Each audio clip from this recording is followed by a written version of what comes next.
Hey, Leo here for Actualized.org. And in this episode, I'm going to be talking about how comprehension has many degrees and the importance of deriving truth for yourself.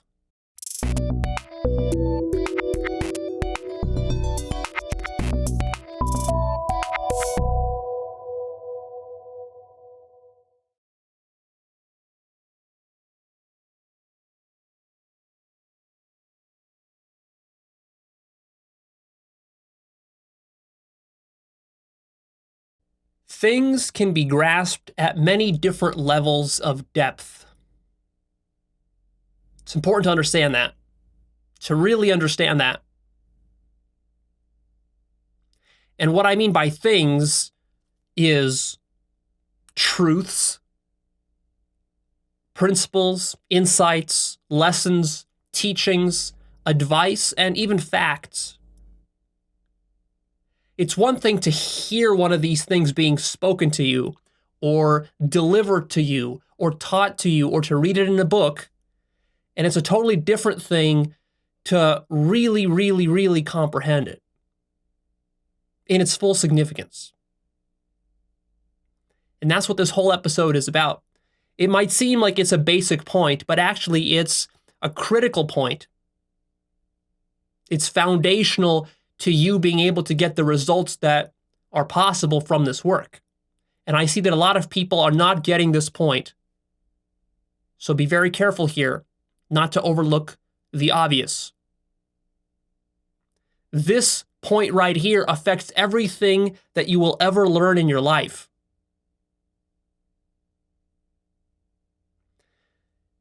You say you understand, but the question is, to what degree do you understand?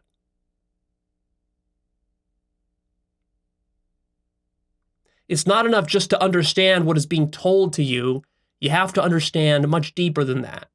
There are many levels to this stuff. Any piece of sufficiently deep wisdom will have many levels to it, even though it might seem simple on the surface. But looks can be deceiving. And you might hear the exact same teaching spoken over and over again by different people, by different masters, by different yogis, by different teachers. And the problem with that is that hearing it isn't enough. And it's not an issue of memorization. Some people try to desperately take notes as though that is what really counts. That's not what really counts. What counts is, have you grasped all the layers and facets and interconnections and ramifications of this insight or this truth or this principle or this piece of advice that you're being given? How deeply has it affected your life? Have you bothered to actually use your mind to trace through all the ramifications of it? All the corollaries? Have you bothered to actually grasp the significance of what is being told to you? That's what's really important. And what is required to do that is contemplation. You have to contemplate these ideas for yourself. You have to chew them for a good long time, sometimes for days, for weeks, for years, to really understand how profound they are. And not just to understand how profound they are, but to have this insight do work for you in your life, for it to transform you. A lot of people, they're not getting traction with these ideas. That's the problem. And you can spend years just kind of like reading self-help books, but your mind is not getting traction. And that's what I want to help you with here today. So let's go through some examples. That's the best way to illustrate this lesson. For example, you've probably heard that people's opinions of you are irrelevant. Haven't you heard that by now if you are into self-help? And you probably agree with that, and you probably believe that. And if I told you that right now, you'd say, yes, of course, Leo. So let's move on to the next thing. And yet, in reality, what's going on in your life? Maybe your entire life is shaped by people's opinions of you. So in point of fact, it's not irrelevant in your life. And yet when you're told this simple truth that people's opinions of you are irrelevant, you don't get it. You see, you think you get it, but you don't get it. Because you've never seriously contemplated it. You've never really thought about it. And because you're not thinking about it, because you're not taking this idea seriously, you're not getting traction with it. You're not letting it transform your life.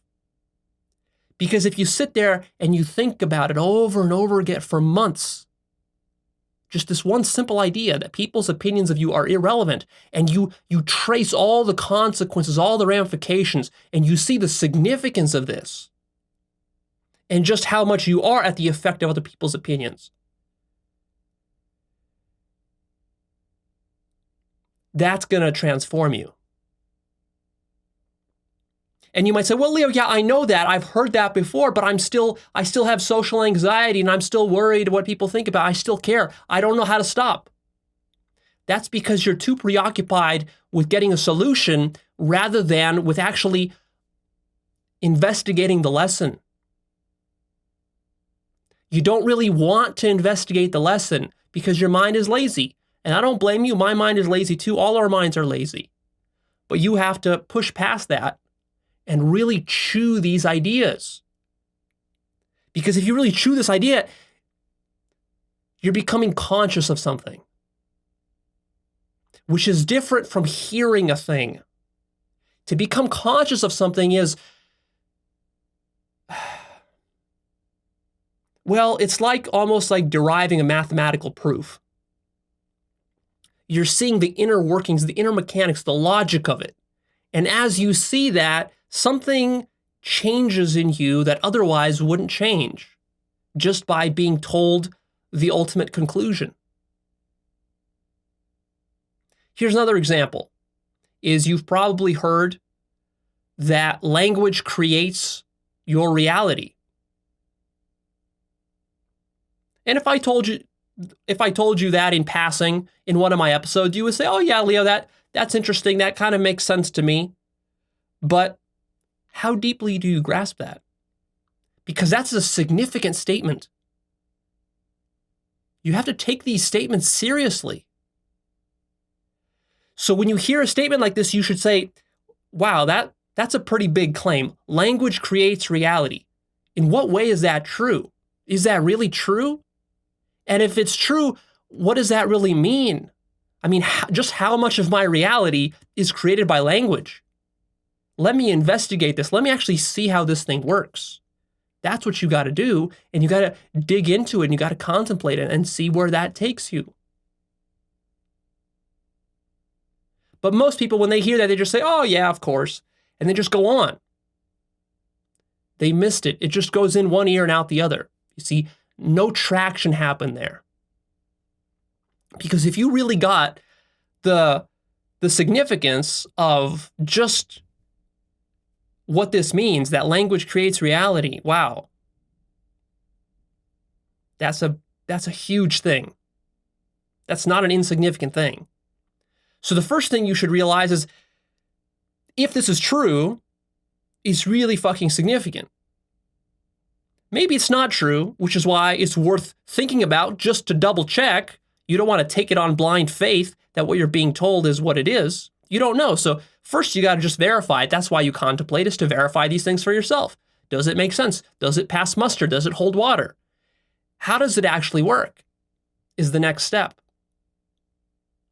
And then tracing out all the concepts. What does this mean? What does that mean for my relationships? What does that mean for my career? What does it mean for my notions of what reality is? And what does that mean for physics? What does that mean for science? What does that mean for philosophy? What does that mean for thinking? There's a lot to ponder there. Here's another example. You've probably heard this one before. I've talked about it before. The map is not the territory. Now, that's a really profound statement. And most people, they hear it and they think it's kind of cute and interesting, and then they put it into their back pocket and they forget about it. But to really understand that the map is not the territory is just so ridiculously significant. And the consequences of it, they permeate throughout all human culture. Everything that human beings put their hands on is corrupted by this problem of not understanding that the map is not the territory. But that requires contemplation on your part to see that. And then for you, that statement will become a very important piece of wisdom that you will keep with you and you will use for the rest of your life. And it'll make a very big difference in the quality of your life from now, and then it's going to snowball for years and decades until the end. And it's going to have huge ramifications for you, but not if you don't contemplate it, not if you don't take it seriously, not if you don't trace through those consequences as you would with a mathematical proof. Here's another example for you. The Buddha devoted over 40 years of his life teaching basically two things: what is suffering and how to extinguish it. And he said very simply that all suffering comes from clinging to impermanent objects. Sounds simple enough, right? But do you grasp the significance of what he said?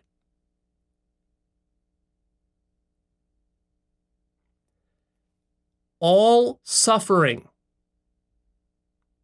That should already ring alarm bells in your mind when you hear something like that. All suffering is caused by blank. That sounds like it's pretty fucking important, doesn't it? After all, isn't that why you're here? Is because you don't want to suffer? Isn't that the ultimate scenario that you could envision in your life, is that you will have a life with no more suffering? Isn't that what you really want? So that's pretty goddamn important, right? If someone is giving you a solution to every single problem that you have in life in one statement, that sounds like that's worthy of some contemplation on your part. And not just to say, oh yeah, of course. And then just move on to the next thing. No. It's not move on to the next thing. It's like spend 10 years contemplating this. Chew it to get all the juice out of it, because this thing contains a lot of juice. Here's another example. All fear is a concept about the future.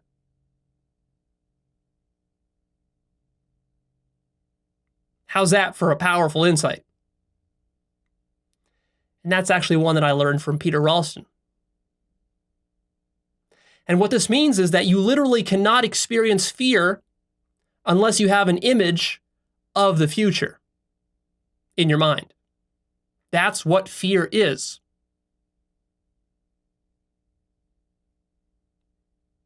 Sounds pretty fucking significant, doesn't it?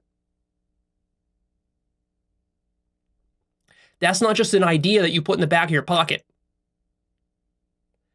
or something that you just believe. That's something to be deeply contemplated and investigated. Is that really true? And if it is, what does that really mean for your life? And what would it mean if you actually mastered this one insight, just this one insight? If you actually mastered this, what would this mean for your life? Is it possible that you can eliminate all fear by understanding this one insight deeply enough? And then what would you need to contemplate? How much would you need to contemplate to really to get to the bottom of it? To really see the inner workings of how your fear works, how it's generated. Here's another example for you. I've said in the past, in certain episodes, that I consider meditation to be the number one personal development habit, the most important that you can put into place in your life, the highest leverage. So when you hear someone like me saying something like that, that's worthy of contemplation. That's worthy not just of going and doing it like a monkey because I told you to. No, that's not what I'm saying. I'm saying before you even go and do it, just contemplate the significance of this. Why is it true? Is it actually true? What does this really mean? How come it's true? What will it mean for me if I actually put this habit into place in my life? You see, the reason you struggle with putting a meditation habit into place in your life is not because you're busy or because it's hard or because you're lazy or whatever. It's because your mind hasn't actually penetrated the truth of this statement. You don't see the significance of it. And you never will, so long as you just listen to people talking about it without tracing through the steps yourself, contemplating it yourself. Here's another example for you.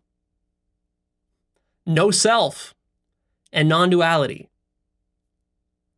This is a really deep can of worms. To grasp the significance of no self and non-duality is really a feat.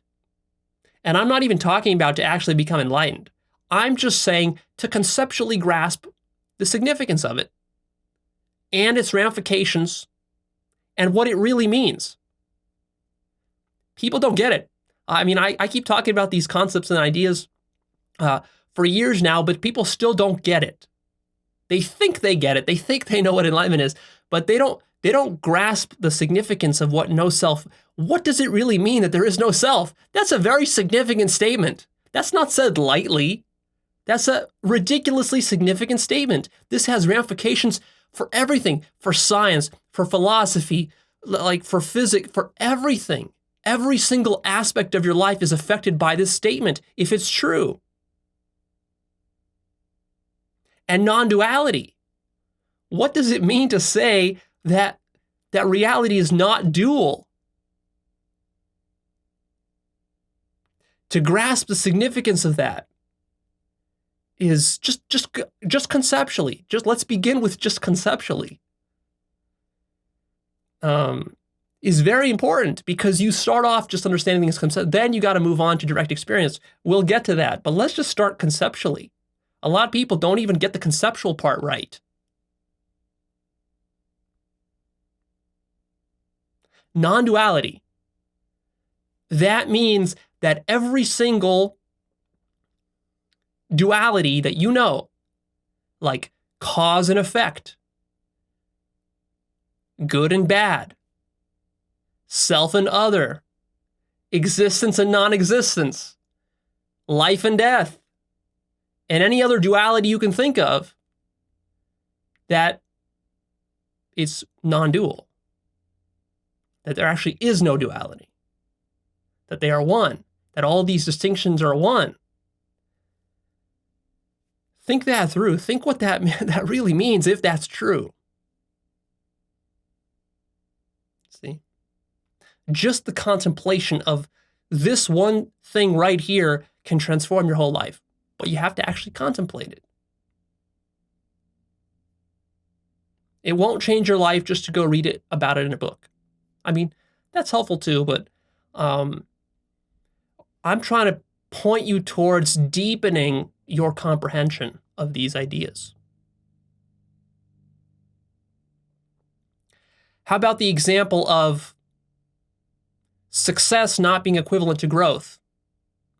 That's a very significant statement, something that I've shot episodes about in the past. And people hear that, like I could be coaching someone, and I've coached people on the phone and stuff on Skype, and we would talk about this sort of concept, and people who are very like business-oriented, career-oriented, success-oriented people. And I would talk to them about this, but then, they hear it, but it goes in one ear and out the other. And they're like, oh yeah, Leo, of course, I get that. But I still have this problem.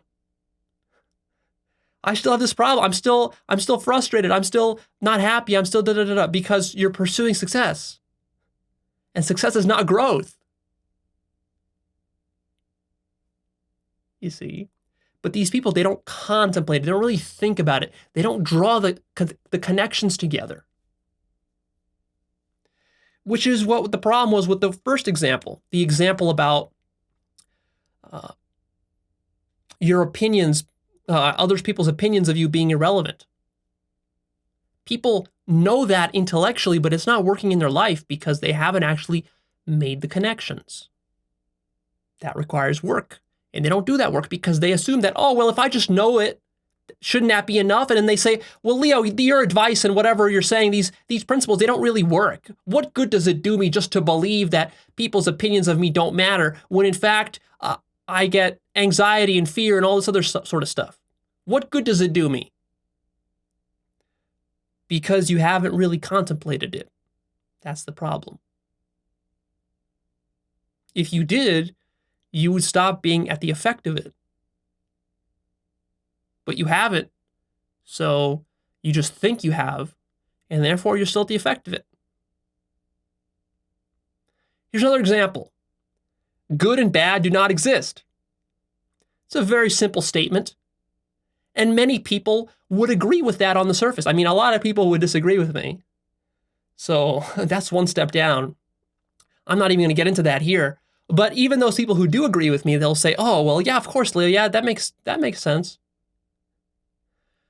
But do you realize how significant it is to say this, that there is no good and bad? If there is no good and bad, then what the fuck are you complaining about in your life? Why are you suffering? Why do you have opinions about things? Why do you criticize people? Why do you get angry? What are you angry about? If nothing is good and bad, what are you angry about? Oh, well, see, now, when it really gets to the nitty-gritty of your life, all of a sudden, you don't really believe that nothing is good and bad. That's a bullshit philosophical belief that you hold. Because in reality, when something happens to you, someone pisses in your soup, then all of a sudden, you start to believe in good and bad really quickly. All your ideals fly out the window. When someone scratches your car, when someone calls you a bad name, when someone insults you online, when someone trolls you, when someone cheats on you, all of a sudden now, you get all hot and bothered by these things. Why is that? Because deep down, you actually believe that there is good and bad. And that's because you haven't really chewed this idea deeply enough yet to really realize that there is no good and bad. And that's one of the whole tricks to this work, is that it's really easy just to believe things and to think you've got it just because you believe it, or just because you agree with it. And that's not nearly going to be good enough to get the results that you want to get. So you have to be careful that when I'm speaking, I speak about a lot of topics. I say a lot of things. I give you a lot of insights. And it's very easy to agree with them. I mean, a lot of people disagree with them. So they don't even get to the point of agreement. Okay, that's a problem in and of itself. But I'm saying that even the people that do agree, watch out, that's a trap right there. And you start to believe it, and then that's another trap. And I say something like, you have no free will, and then people start to believe that. And that becomes a huge trap. Because see, you still actually act like you have free will. You've never actually experienced no free will. You don't really know what that truth is pointing to. To you, it's an idea, and you buy into that idea, and you start to believe it, and then you've actually set yourself backwards. Because see, now there's this weird thing going on in your mind where deep down in reality, when you're behaving in your everyday life, you actually behave as though you have free will. That's why you're frustrated with yourself, because you want to control reality and you're frustrated with the fact that you don't have control over reality. And that frustrates you because you believe you should have control over reality.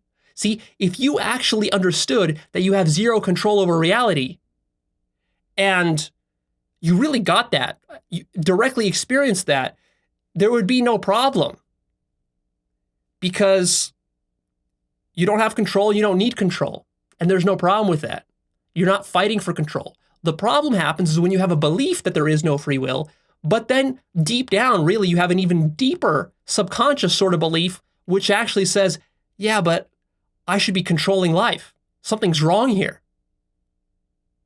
See, because you haven't really contemplated no free will. You don't really know what that means. You don't know the full consequences of it.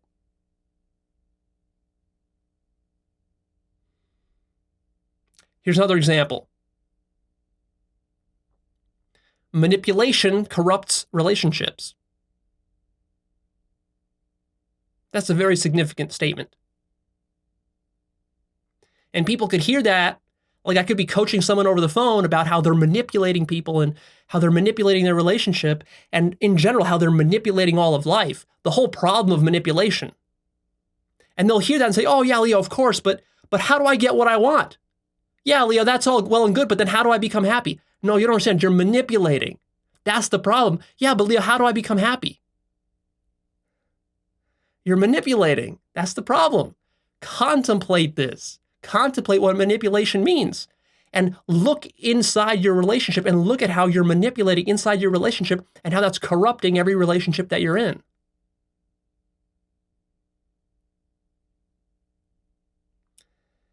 And here's the final example. You can tap into infinite intelligence with your mind. You know that? You can do that. That's possible. That's a very significant thing. You're being told that you can tap into infinite intelligence, infinite creativity. And you can use this to create your life, to create art, to create inventions, to create businesses, to do so many things. You can tap into this intelligence. You can tap into this intelligence to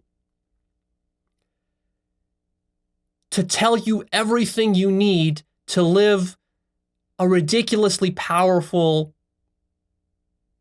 and joyful life. You can tap into that intelligence. But then if I say that to you and you just hear it in some episode, it's like, yeah, Leo, okay, good. But then like, so what do I do with that? How's that going to help me? How's that going to help me get laid?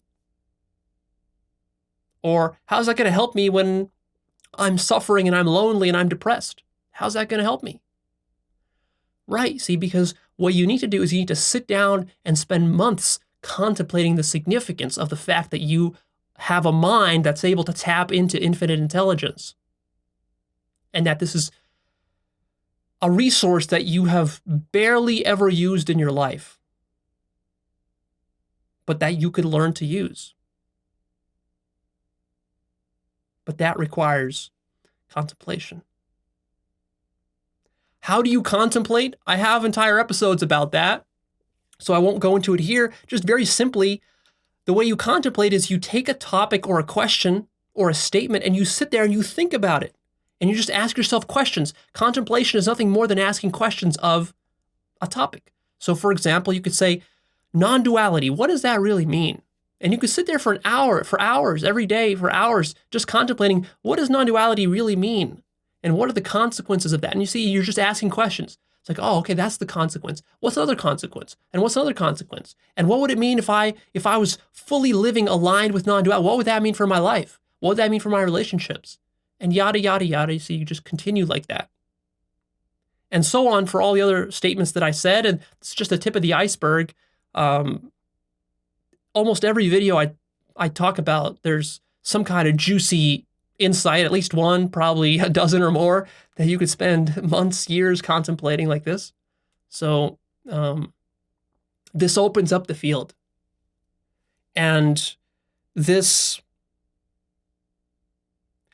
work is about going deep. It's not about new. It's not about getting new ideas. It's not about amassing a giant collection of new fancy ideas. It's not about quantity. It's not about more, more, more. Be careful with those traps. It's not about more and more advanced and complex mental masturbatory sort of theories and models about the world. It's not about that. It's about going deep with the simple stuff. It's about really grasping the fundamentals of your psyche, of reality, of how human beings work, of things like that. Let me talk to you now about the levels of understanding. There are different levels of comprehension that are possible, and these levels, they sort of go through stages. There's a progression. It's a rather linear progression. This is just something I sort of identified for myself, thinking about this topic.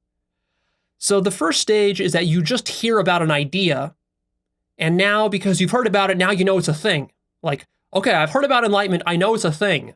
Before I heard about it, I didn't even know it was a thing. Or it's like, I've heard about psychedelics, now I know it's a thing. Before I really didn't. Then from there, you move on to step number 2, which is properly understanding the concept. So you hear about the idea that there's no free will, okay. Then you move on to step number 2, is that you actually properly understand the concept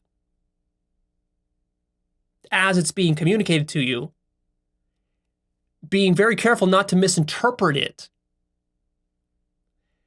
And this is where a lot of people go wrong on step number 2. Most people don't even get to the point of properly understanding the concept. Never mind having a direct experience or some profound enlightenment experience or anything like that. Just start by understanding the concept without misinterpreting it. That's a challenge.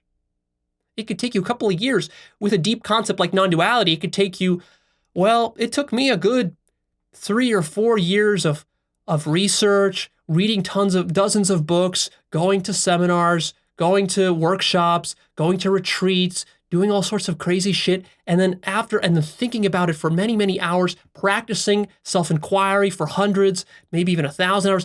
After all of that, only then did I start to actually fully wrap my mind around the concept without misunderstanding it. That's actually a big achievement for a topic like non-duality, where that particular topic is extra hard to properly understand concepts because there's so many traps. And it's such an anti-conceptual sort of topic. But there are other smaller topics where you don't need to spend that much time, that much effort just to understand it conceptually, but still, very easy to misunderstand something like no free will, or it's very easy to misunderstand like a concept like happiness, for example. Then you move on to step number 3, which is actually not just conceptually understanding a thing, but tracing all of its ramifications and seeing the significance of it, still conceptually.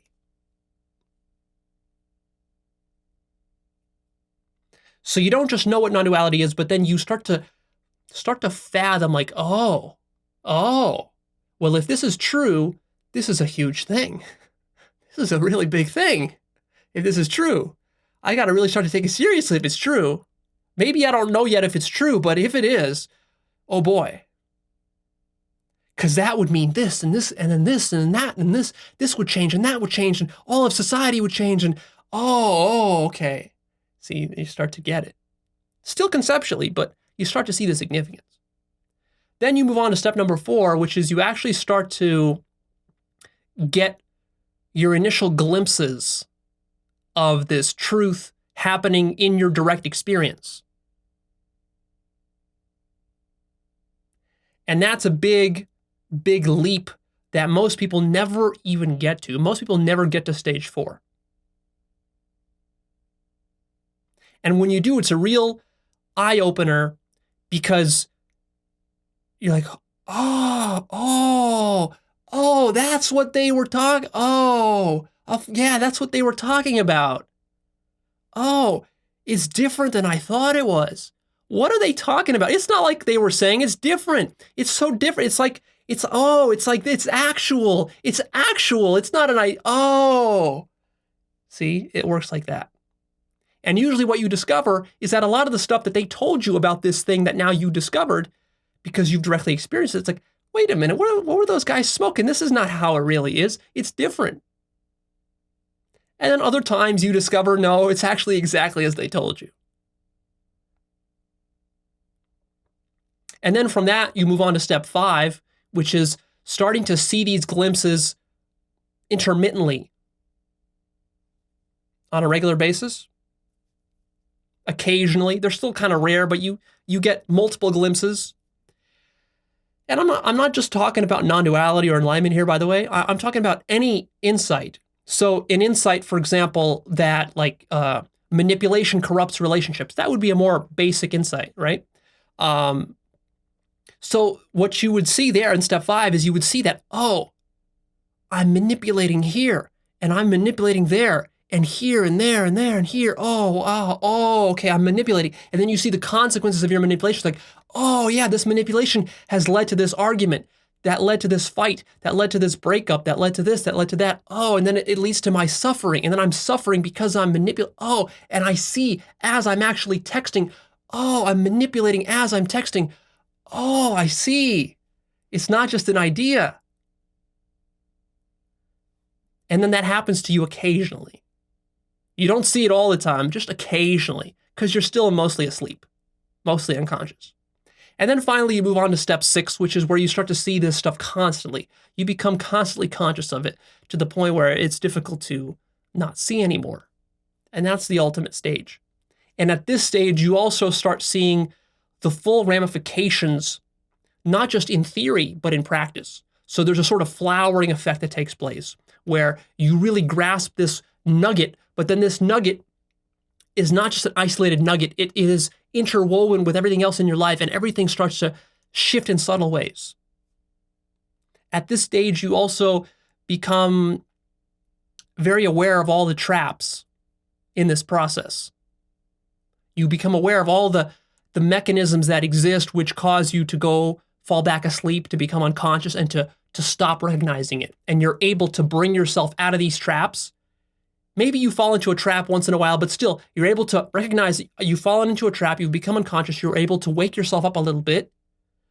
And also, you're getting better and better at avoiding the traps entirely. So you can sort of foresee the trap about to happen, like you're about to manipulate someone, and then you're like, oh, I'm gonna manipulate. Oh, okay, let me just drop it. That's a trap. You see, or maybe you're about to manipulate, or maybe even you did manipulate, you're starting to manipulate, and then you notice your justifications about how, oh, it's okay if I manipulate. In this situation, it's actually better if I let myself manipulate. See, you start to see that justification come up, and you're like, oh, that's also a trap. See, that's a justification that is pushing me to continue to manipulate, even though I know I'm not supposed to manipulate because it causes me suffering. Like, oh, okay, I see that. That's one trap. And usually with traps, there's like 2 sides to a trap. You can swing your pendulum too much in this direction or in this direction. So it's like, oh yeah, I'm supposed to be honest. Like, let's say maybe you're working on honesty. And it's like, okay, I should be honest. So one trap is lying, but then the opposite trap of that is being too honest, brutally honest, or honest in a sort of inconsiderate manner. See, those are like 2 ends of the spectrum there. And so you're going to swing your pendulum sort of back and forth. And then as you get to this 6th stage, you're gonna see the dangers of both ends of that trap. And finally, still in this 6th stage, what you're ultimately going to get to is you're going to get to an understanding of why the mechanism that you're exploring is inevitable, why it's absolutely necessary, why reality couldn't really be any other way than the way that it is. So at first, in the first stage, you're going to be very judgmental about all this stuff, like manipulating. Maybe you're going to be working on your manipulation, let's say. Then you're going to get to a stage where you get a little bit better about not manipulating. But then what's going to happen is you're going to judge other people for manipulating. And you can be like, oh, how dare they manipulate? And then you're going to get this whole thing about like, oh, we should end all the manipulation in the world because manipulation is bad and evil and all this. So you'll fall into that trap. But eventually you'll work through that. And then eventually you get to the very end. You understand the whole thing. You will also understand why it exists. If I may use this verbiage, you will understand why God created it and why it couldn't be any other way and why it's perfect exactly the way it is. You will see that. Not only will you see that in ordinary situations, but you would also see it with evil stuff. Shit that normally people would never, ever admit is inevitable or is necessary or is perfect. Like you will look at rape. You will look at war. You will look at genocide. You will look at theft. You will look at lying. You will look at politicians. You will look at corruption in Washington. You will look at all this stuff and eventually get to a point where you will understand why it's necessary. And that gives you peace. So you can't be at peace so long as you're fighting the world. And you're going to be fighting the world so long as you believe that things are, well, that they could be otherwise. And again, be careful not to misinterpret what I'm saying here. I'm not saying that rape couldn't be otherwise in the sense that you couldn't stop doing it. That's not what I'm saying. Nor am I saying that it shouldn't be punished. I'm not saying any of those things. You have to be very careful here. I'm saying you will understand why it exists. And you will come to peace with it. I think that's one of the deepest levels of understanding you can get to. And that's the level of understanding that most people, when they're at the early stages, they don't even want to hear it, that this is a possibility. Even the possibility of such a thing on certain topics for certain people is such an outrageous statement that it sounds like heresy. It sounds like insanity. It sounds like criminality. That's what it sounds like. So usually people who get to this stage, they keep it to themselves. They don't go around talking about it very much on TV and stuff like that. You don't see people coming around and saying, oh, rape is inevitable and therefore everything is perfect and reality is fine and we don't need to do anything. You don't hear them talking like that. But deep down, they're at peace with the evils of the world and all the other shit that usually disturbs them and disturbs other people. So those are levels. Now, these levels, I mean, they're not clearly delineated in reality. I just made up these levels. I gave them numberings. I just made this whole thing up, right? So this is just my way of categorizing. Every categorization scheme is just a human invention. So don't get the mistake that these levels are somehow etched into stone by God. They're not. Let's talk about some of the obstacles to understanding. So throughout this process of moving up these stages or down these stages, however you want to think of it, you're going to have the following obstacles. Closed-mindedness. That's huge. And it's especially huge at the early stages. Judgments. That's also huge. You're going to be judging yourself and other people and situations and ideas. You're going to be extremely judgmental and opinionated. And that's going to be a huge obstacle for you to deepening your understanding. Arrogance is going to become an obstacle as well. You're going to feel like you already know this stuff or that you're more advanced than this. You're already beyond this and you know better than that teacher and you know better than this person. You know better than that advice given there. You know everything. And you will have to be deeply humbled. And that's going to be a painful process for you to realize how arrogant you were and how stupid your arrogance is. That's going to be a painful process if you choose to push through it further and further. But many people stop there because it's too painful. They don't want to go through the emotional labor of that. Complacency will be a big obstacle. You will just think, oh, yeah, I got it. Leo, non-duality, yeah, I got it. What's next? This sort of complacency. Or even like, yeah, Leo, I've traced through the consequences, so what? This sort of complacency. Laziness will become a big obstacle, especially in that critical transition between understanding a thing conceptually and then moving on to stage 4 where you actually start to get glimpses of the direct experiences, because the difference between the conceptual stage and the direct experience stage is that you need to put in work. And most people are so lazy that they're not going to put in the work. And by work, I mean a lot of times just mental work, the work of contemplation. Why don't you contemplate more? Because you're fucking lazy.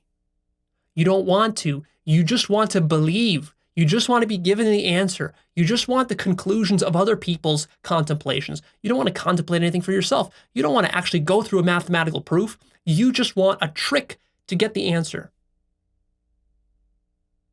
That's laziness. And believing will be a huge obstacle. There will be a strong tendency just to say, okay, Leo, I got it. I'm just going to believe you. I'm just going to trust you. I got it. I know you're right. I just know you're right. Okay, I got it. That's good enough. But it's not good enough. That does nothing for you. Believing me, not believing me, agreeing with me, not agreeing, it doesn't matter. It doesn't matter. Not when we're talking about going and using these ideas to transform your life. That's the biggest mistake that happens with all religious traditions. The biggest mistake is that people mistake having a direct experience of something like God with a belief. And they think that, well, a belief, it's good enough. I mean, the direct experience, yeah, I know I could have one. I know it's going to take a long time, so I'll just believe it. Isn't that good enough, Leo? I mean, I'm going to die anyways, and I'll get there eventually anyways. So I'll just believe it. As if that's going to help you. Or like with morality. This is a big problem with morality. People start to believe in morality. And they say, well, I mean, Leo, the greatest sages and mystics, they have all come down and they told us that we need to not lie and not cheat and not kill and not eat animals and all this sort of stuff. So I believe them. It sounds like what they're saying sounds good and it sounds right. So I'm just going to believe them. I'm just going to do what they say. What's wrong with that? After all, I mean, why do I need to go and do all the stuff the Buddha did to get to the same answers that he already gave me in a book? I'll just read the book and I'll just get those answers. I'll just believe them. Good enough, right? And the answer, of course, is not even close. Not even close. Believing a thing doesn't show you why it's true. And it often has the exact opposite effect. Because what happens is that you put a thin veneer of fake belief on top, but underneath is all your behavior patterns that are hardwired into your subconscious mind. And those are usually the exact opposite of your noble, flimsy little veneer of ideals and beliefs. So while you might believe as an ideal that lying and cheating and stealing and killing is bad and all this sort of stuff, but then in practice, your entire psyche is functioning completely the opposite. And now you've created this rift inside of you where it's like you have these ideals and beliefs here that are very noble, but then in your life you behave like a fucking animal. And then you have to go through these mental gymnastics to justify all this stuff and make sense of it. And it's a big mess. And it really holds you back. See, and then you feel guilty about it. You start to hide it from yourself and from other people. You start to lie about it. So that just doubles your sin right there.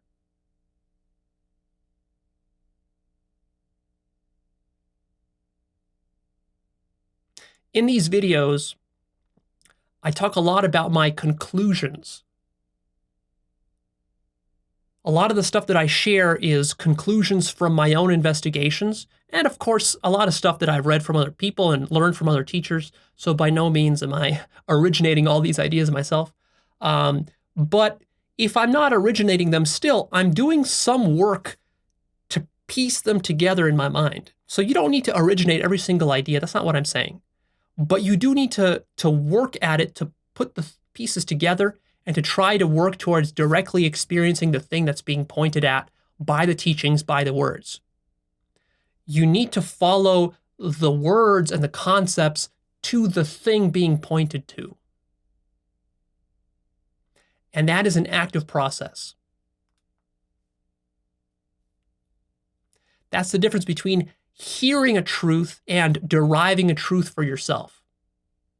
And this is a ridiculously important point, that you take on the attitude in life, and especially with this work and everything that I teach, the attitude should be that you are going to take ownership of deriving these things for yourself in exactly the same way that you would if you wanted to be a good math student.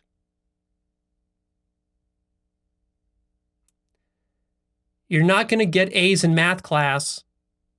Well, actually, maybe you can. You actually could. You could get A's in math class just by shuffling symbols around and getting good at shuffling symbols. But my point is that you're not going to have an actual deep understanding of mathematics without going through the process of going through the proofs and seeing the mechanics and the logic of it for yourself. It's not going to be enough just to hear a teacher talking about it. You have to go through it and see why it's true. In the same way that the original inventors of those mathematical concepts derived those how did they invent it? They didn't pull it out of their ass. They had to go through the process. They had to trace the truth with their mind. And that's what you have to do here. And if you just go and you look up the answers in the back of the book, or you take the answers that I told you, which is the equivalent of that, you are doing yourself a great disservice. Because the transformation, the thing you want from listening to this, is gotten not from listening to me, but from listening to me and then going and deriving it for yourself and tracing the truth with your own mind for yourself. Which is why, if you ever wonder, why are Zen teachers such assholes and they speak in riddles and they don't tell me the answers that I want to hear, this is why. Because of this problem. And this problem becomes especially problematic when it comes to consciousness work and enlightenment work, because to be given the answer is almost the greatest disservice. Because as soon as they give you the answer, you think you've got the answer, you think you understand, when really you don't understand. And then these answers fill your mind, and then that actually is like a step backwards, even though to you it seems like it's a step forwards. The problem is that people are lazy and that nobody wants to derive anything for themselves. And that's why religion is so prevalent, and that's why morality is so prevalent. Because they just don't want to derive it for themselves. They don't understand the significance of this entire topic that I have spent an hour here now, almost an hour talking about. See?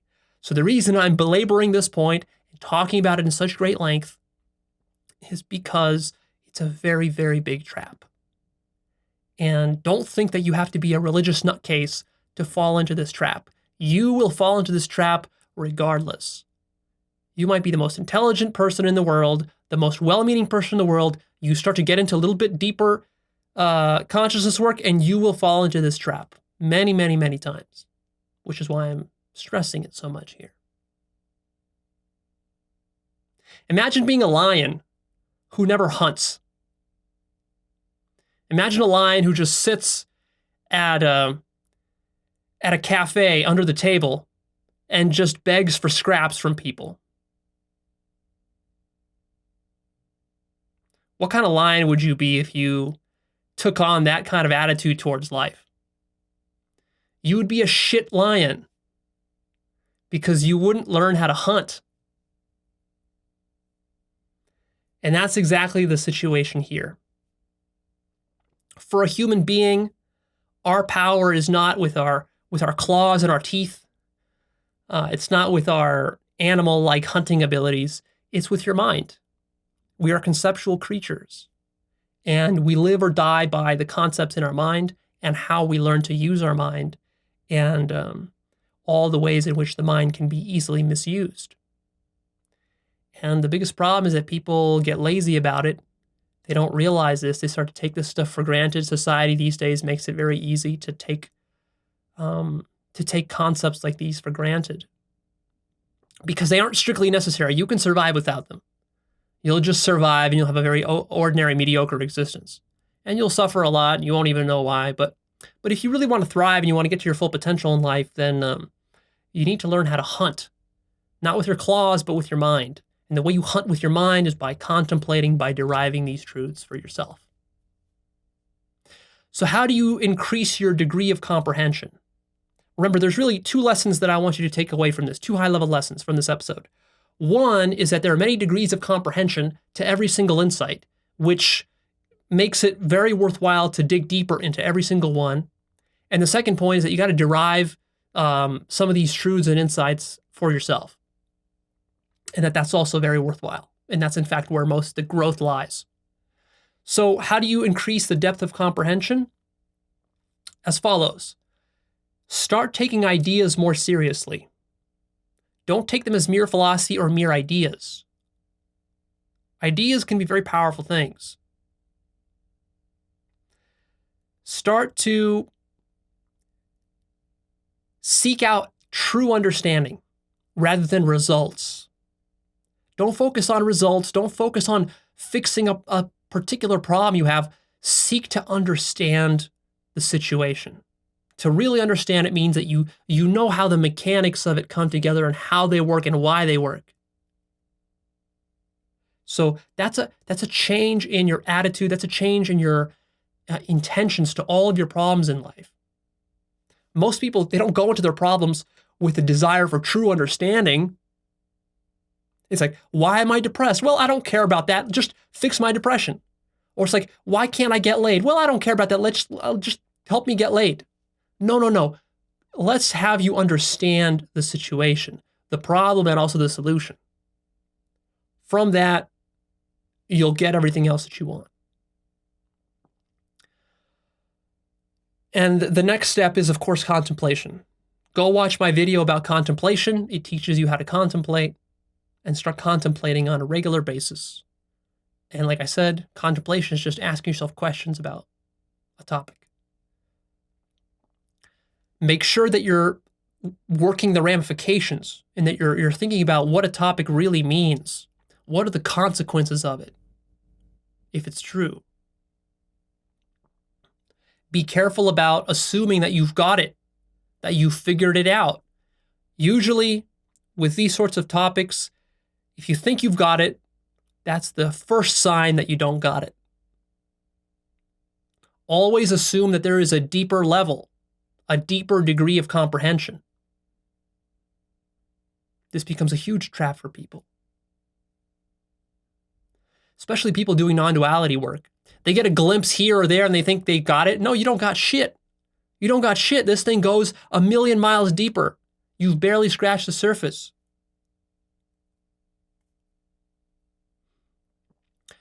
Also, start to interconnect everything.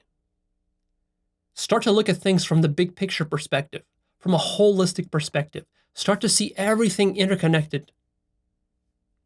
And start to separate out the trivial from the cosmically significant. So when you're hearing somebody talk or teaching you something, you're reading something in a book, you should get very good at developing this skill of like, wait a minute, is this a cosmically significant point or is this a trivial point? And make sure you make that distinction. And the cosmically significant points, those are the ones you really want to put a lot of your energy and attention on. So that's how you increase your degrees of comprehension. Remember that in this work, derivation and contemplation are not optional things. They are mandatory. That's what the work involves. That's why we call it work. If you try to shortcut that, then you're just not going to see the kind of results that you hear people talking about, that you hear me talking about, that you see some other people talking about.